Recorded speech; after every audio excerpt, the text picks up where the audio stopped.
Hey everybody, this is Alex Fabrega coming at you again with another Teaching Tips Tuesday. Today I have with me Kellie Brown. She is a TVI O&M and fellow Florida State alumni. She works with us here at FPC. How you doing today, Kellie?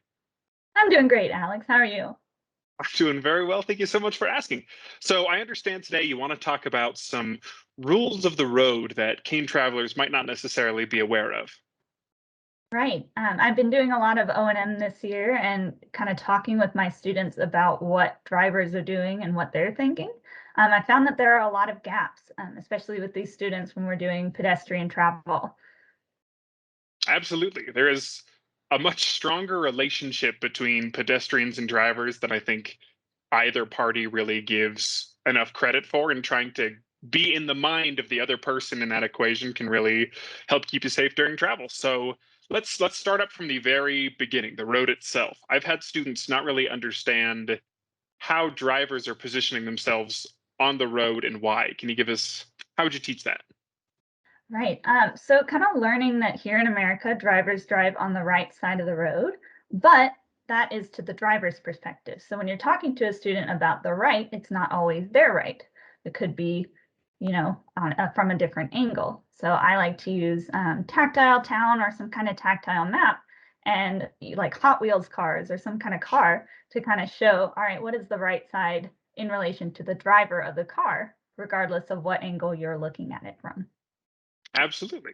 So then we get to an intersection, and now we're looking up at a traffic light. As a sighted driver, you are seeing a lot of information there, but the cane traveler might not necessarily have all those pieces. Where would you start there?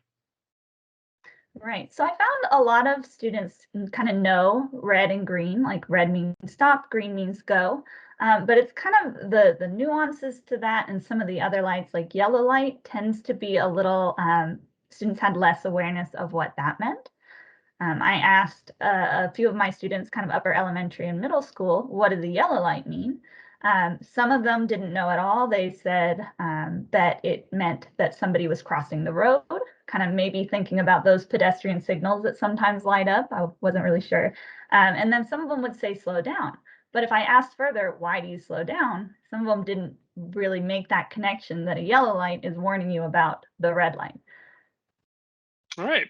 So now there, those are the main three traffic lights, obviously, but a traffic post could have all number of signs and different information coming at the driver. What other stuff could a driver receive at an intersection?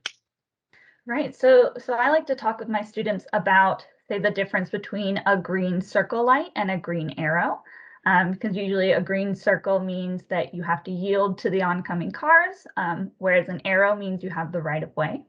I also talk to my students about turning right on red, where you can always turn right on a red light if you stop first, unless there's a sign that says you can't do that.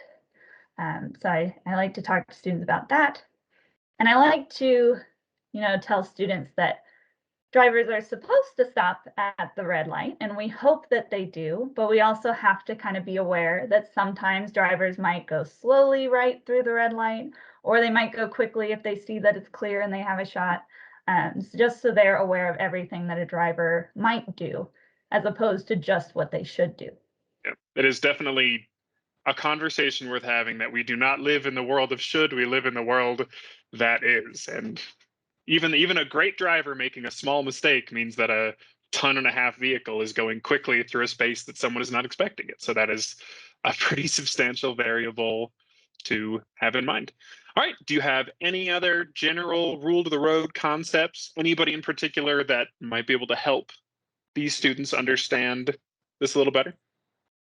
Absolutely. So I think parents can really help their kids by maybe narrating what's going on in the car, kind of talking about, okay, we're stopping at the red light, but we're going to turn right. So we stop and then we wait, and now we can turn because it's clear.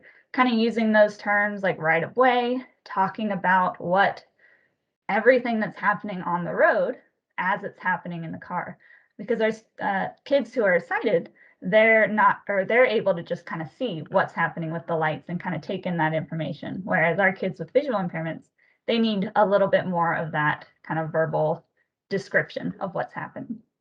Filling in those incidental learning concept gaps. That's what we're all about. Absolutely. All right, well, I have one more question for you today, Kelly, and that is, what is your favorite part of your job? So I always like to say that independence is my favorite word, because anytime a student is able to independently, whatever that means for them, do something, especially if it's something that they were maybe told that they couldn't do because of their visual impairment, they're able to do something and take that step, big or small. It just brings me a lot of joy. It brings them a lot of joy, and I like seeing the pride that brings them and being a part of that. Absolutely. Well, thank you so much for being on Teaching Tips Tuesday today with me, Kelly. Well, thank you so much for having me.